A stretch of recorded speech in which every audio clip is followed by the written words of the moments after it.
Hello everyone, you're very welcome to the virtual festival of LGBTI plus history, Outing the Past Dublin 2021, hosted by three of the capital's most popular cultural institutions.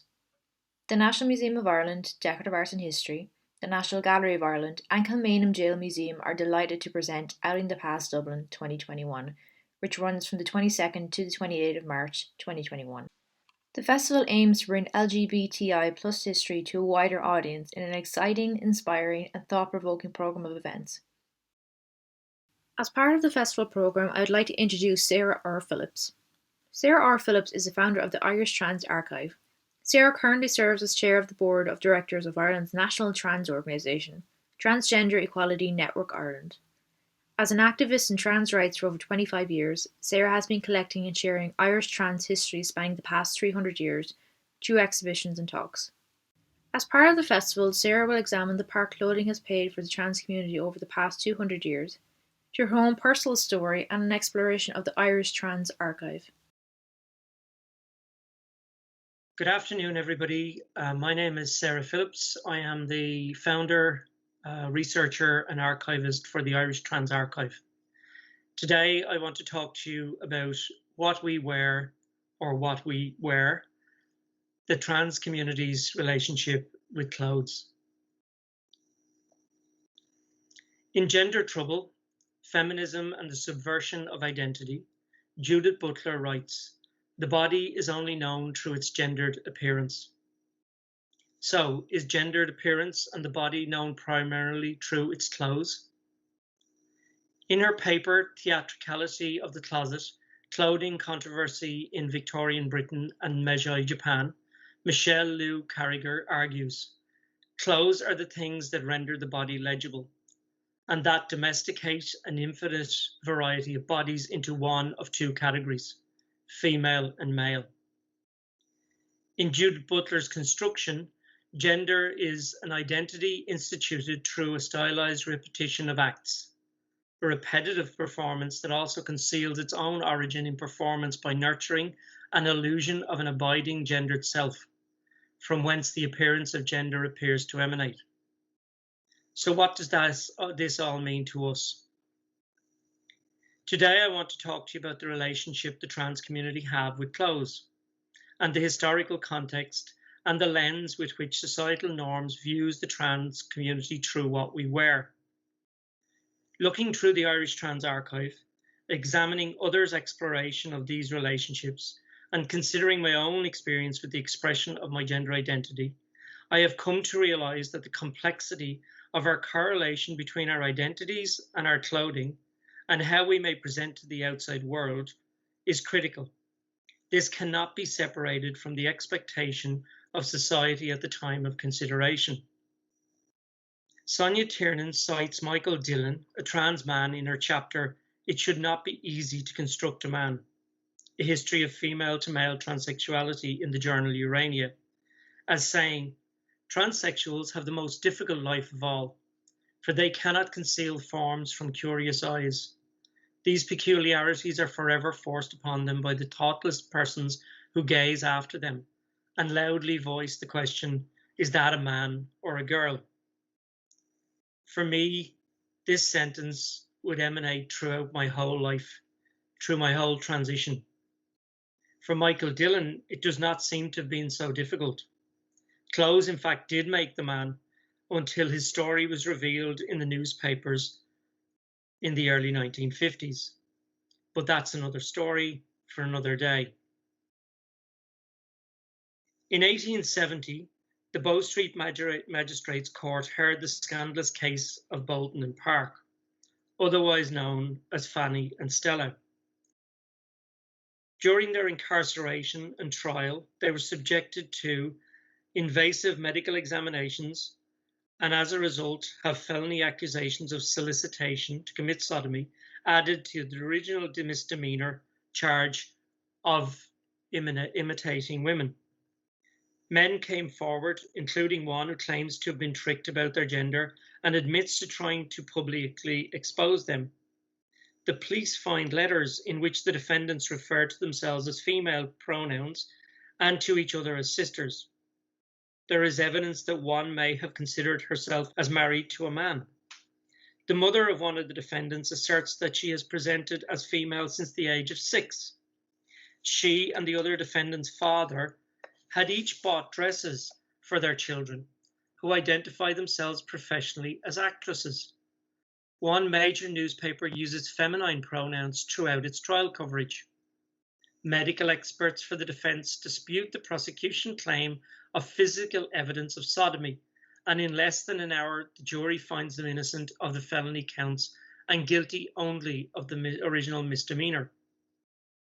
However, from the Bow Street Police Court witness stand in May 1870, Francis Keegan's Cox, a London solicitor, related to the judge, assembled barristers and the accused, and the crowded court audience, how at a London restaurant he had made the acquaintance of one Lord Arthur Clinton, the third son of the Duke of Newcastle. Cox also met Clinton's young companion, who was dressed in a man's suit, but behaved in such a way that Cox believed the person to be a pretty young woman who was inclined to flirt. Cox's words, not mine. After luncheon, they all went back to Cox's office to drink champagne, and when Clinton left the room, Cox kissed the person, only to find out thereafter that the fascinating woman in a man's suit was a young man named Ernest Bolton, in other words, Stella.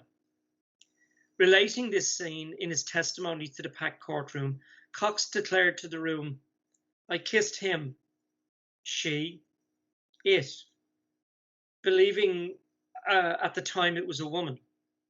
Although this caused the assembly in the courtroom to laugh, the joke came at the expense of Stella Bolton's very status as human. Him, she, or it. Cox's words presents 3 gender options for a body, while mixing the 3 pronoun cases as well. Carragher argues Cox's jumbled statement begins to gesture that attribution of gender seems a prerequisite to the attribution of humanness. Gender is intimately entwined with notions of subjectivity and objecthood. Gender, and therefore subjectivity, is a performance that inspires or fails to inspire belief. The accoutrements of such performances, such as the clothes, have an immense impact on how the performing bodies are understood. And yet, as Cox's refusal to read a person in a suit as male indicates, the interpretation of fashion gender performances is complicated, unstable, and perilous. Despite being found not guilty, Victorian mores meant that every morsel of this case was gratuitously reported across every newspaper, and guilty or not guilty, the pair were to be tried in the court of public opinion. But despite all the evidence and despite Stella's constant need to express herself day in and day out, the decision of the public and future writers were that these 2 young men were transgressing the social and sexual binary as set by Victorian England. Even when Stella arrived in Waterford in 1872 to perform her theatre pieces, the local Lord Mayor, Captain Johnson, the Mayor-elect and the Mayor's secretary met at the Mayor's office, where they had the company's agent to meet them, along with Stella Bolton. The full state of the public mind was put before them, and the injury list might arise to property, if not to person, if the entertainment was permitted in and so forcibly would be depleted. It would appear that the manager should at once withdraw the performance. Stella returned to England. The ignominy of a man presenting as a woman disgusted the good people of Waterford. Simon Joyce writes in his paper, 2 Women Walk into a Theatre Bathroom, the Fanny and Stella Trials as a Trans Narrative, that such a view misreads the historical record, in which people like Fanny and Stella have persistently risked being misidentified on the basis of a diminished understanding of gender identity. Reopening the archive to a new scrutiny might be a helpful first step to rethinking a broad LGBT+ alliance, the terms of which have been under-theorized and often poorly articulated. Politically, then, it is crucial to document precursor moments like theirs to forestall conservative objections that the legal discussion of transgender rights is entirely uncharted territory. In this sense, the simple recognition that public discussions of bathroom use or the correct gender pronouns to use in a legal case have occurred before gives weight to the idea, enshrined in a web series documenting trans people in history, that we have been around. My own research mirrors this. Joyce also suggests that the possibilities of a genealogical trans history becoming imaginable once we loosen the presumed connection between figures like Fanny and Stella and the larger narratives of gay male history. Further evidence comes from the working backwards via the team of medical experts that were charged with diagnosing Fanny and Stella. Scenes of medical exposure and invasive physical examination are common in the histories of trans people, of course, but in this instance, the original purpose seems to have been both to humiliate the pair and test a prevalence sexological theory about sodomy. During the American Civil War, many women joined the Union Army. Although their admission was unusual, they signed up as men. Although the inherently clandestine nature of this activity makes an accurate count impossible, conservative estimates of female soldiers in the Civil War presenting as men puts the number somewhere between 400 and 750. Long viewed by historians as anomalies, recent scholarship argues that the women who fought in the Civil War shared the same motivations as their male companions. Some women went to war in order to share in the trials of their loved ones. Others were stirred by a thirst for adventure, the promise of reliable wages, or ardent patriotism. In the words of Sarah Edmund Steele, also known as Franklin Flint Thompson of the 2nd Michigan Infantry, I could only thank God I was free and could go forward and work, and I was not obliged to stay at home and weep. For Albert Cashier, who you see on the screen, it appears to have been more than an adventure. Born in Clogherhead in Ireland in 1746, Albert had emigrated to the USA and settled in Belvedere. It is not known when Albert donned male clothing and changed his name, but the one thing we can be sure of is that by the time he settled in Belvedere, he was clearly identifying as Albert DJ Cashier. And unlike the women who after war returned to their dresses, their husbands and their families, Albert, on resigning from the 95th Illinois Infantry, returned to Belvedere and worked as a labourer for a while, before eventually settling in Sonham, Illinois. He continued life as a man and held many different jobs, including farmhand, church janitor, cemetery worker and lamplighter. He was a celebrated member of the community. It was clear that the uniform and the male clothes, allied with a strong sense and history of fighting on the winning side in the Civil War, had established his gender identity in a way that he found most comfortable. In November 1910, Cashier was hit by a car and broke his leg, and it was then his secret was discovered. A doctor realised Albert's true identity in the hospital, and moved by Albert's pleas, decided to maintain his confidence. On May 5, 1911, Albert was moved to the Soldier and Sailors' Home in Quincy, Illinois. While the staff there were aware of Albert's double life, they never broke his confidence. His leg never recovered, however, and he remained a resident of the home until March 1913. His mental and physical state had begun to deteriorate by then, and due to the onset of dementia, he was transferred to a state hospital for the insane. It was there that the staff discovered his sex, and the story was leaked to the newspapers, and soon everyone knew that Private Albert Cashier had been born a woman. The staff, after discovering Albert's secret, forced him to wear female clothing, greatly affecting his mental state. At 67 years of age, frail and unaccustomed to walking in women's clothing, he tripped and fell and broke his hip. Unfortunately, with his spirits broken, he never recovered from the injury and passed away on October 10, 1915. He was buried in full uniform, which he had kept intact all of those years. His headstone was inscribed with his male identity and military service. His comrades attended the funeral. But Albert was not the only trans person coming from Ireland in that era. Here are just a few more of those brave men and women. Trans women and the expectation of femininity by the medical profession is nothing new. Throughout history, medical expectations on trans people insisted upon assimilating to the gender of transition, moving from one box to the other. Throughout my many assessments by psychiatrists, psychologists, counsellors, every Tom, Dick and Harry, every report started with a description of how I presented, whether I could assimilate, whether I could pass. This was an assessment of how I could fit in. I was very aware of this from a very early stage of coming out. The more you can look and behave like a woman, the more successful you will be in your gender identity, one male psychiatrist said to me in 1992. I have to ask, what does that even mean? There is no way to be any one gender. And I haven't even touched on being non-binary, gender fluid, or gender queer in today's piece.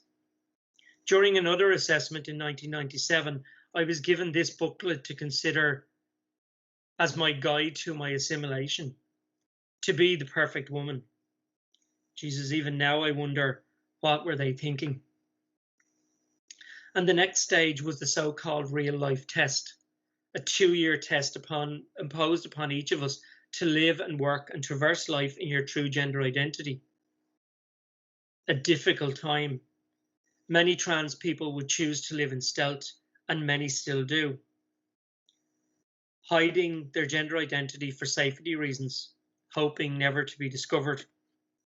There is a word in the trans community that is used in a very complex way and has been used by individuals about us in the past.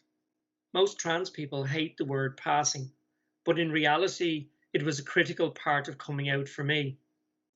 Ensuring I could experience life as myself without harassment, without bigotry, without voyeurism. And trans people are subjected to all of that in large quantities.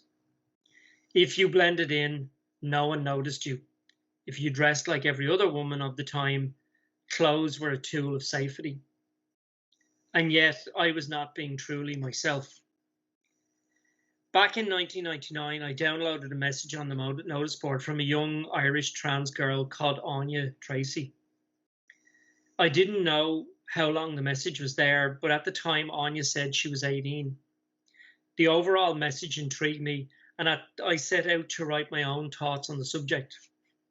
In the note, Anya said, as an aside, that she despised saying things like passing and girl mode.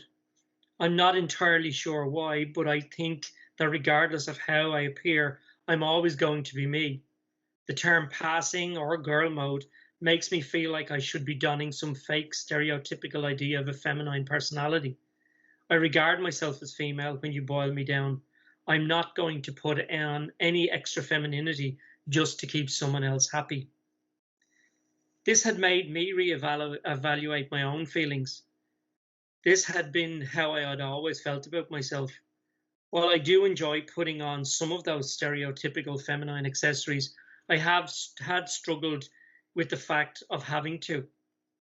Since I had started living to an outside world's perception as a woman, I found the fakeness of it all sometimes unbearable. And I can now see why the ultimate goal of becoming my true self is so necessary. Society will not accept the taboo of being transgender, but when it does, it requires the ultimate sacrifice of surgery. And even then, sometimes this is not enough. Trans people who continue to live with the fakery are basically treated as crossdressers, gender fluid, somehow less real. This does not just happen in the mainstream, but within the trans community itself. I am what I am, and to every individual that means something very different. Life is so difficult as it is. Why should we continue to make it more difficult for ourselves and for others? I remember when I was about 4, the draw of a royal blue dress I found in the box room, a room which was to become my bedroom when I got older, was very strong. The colour and the fabric stuck with me throughout my life. It was like an abstract clue to who I could be. My comfy blanket, if you like. And it still stays with me today. Like every trans person, I struggled with clothing. It was difficult to buy what you wanted. You couldn't try them on, and sizes were expressed differently. Having been brought up with a simplicity of male clothing, fashion was also a minefield. But it was also fun to explore, make mistakes, and find your look. And I made some mistakes, and some of you may say I should be still looking. My own first experience of how someone viewed me happened a couple of years after I had come out. On October the 1st, 1994, to be exact, I had been attending an AIDS fundraiser in a Dublin trans club a couple of days earlier. On the Saturday edition of the Evening Herald, I read to my horror the following words. The atmosphere is a heady mix of subdued lighting, French perfume and cigarette smoke. Sarah adjusts her short, black, silver lame jacket and steps from one high-heeled foot to another. Her car has just been broken into near the city centre club where she's socialising with her friends, and she's clearly upset. It's only when Sarah turns and speaks that you would really know. The voice is unmistakably that of a man. It's interesting to dissect these short lines. Firstly, I was unaware that I was talking to a journalist. But in an effort to set up her punchline, she describes how I am dressed. She uses female pronouns, not unlike Fanny and Stella's experience 100 years earlier. She explains how I'm upset. And then that line, the voice is unmistakably that of a man. I was assassinated in 8 words. And to add insult to ignominy, the headline had read, Men in Dresses. There was nothing unusual about this article. There was nothing unusual about this headline in 1994. As a side note, I did get an opportunity 20 years later in 2014 to get an apology from the said journalist who wrote the piece, live on air on the Vincent Browne show. And I should add, it wasn't Vincent Browne. A couple of years later, discussing my identity with my now ex, she asked why not just dress in the clothes I wanted to, whenever I wanted to. My answer was twofold. Firstly, Irish society, and more importantly, the village I lived in and the construction industry I worked in 1992, was not ready for a man in what they were perceived as female clothes. Secondly, it wasn't about the clothes, it was about my identity, the innate sense of who I was and how I wanted to express that to an outside world. She asked why I wanted to wear women's clothes. My answer was flippant but true. They weren't women's clothes, they were my clothes.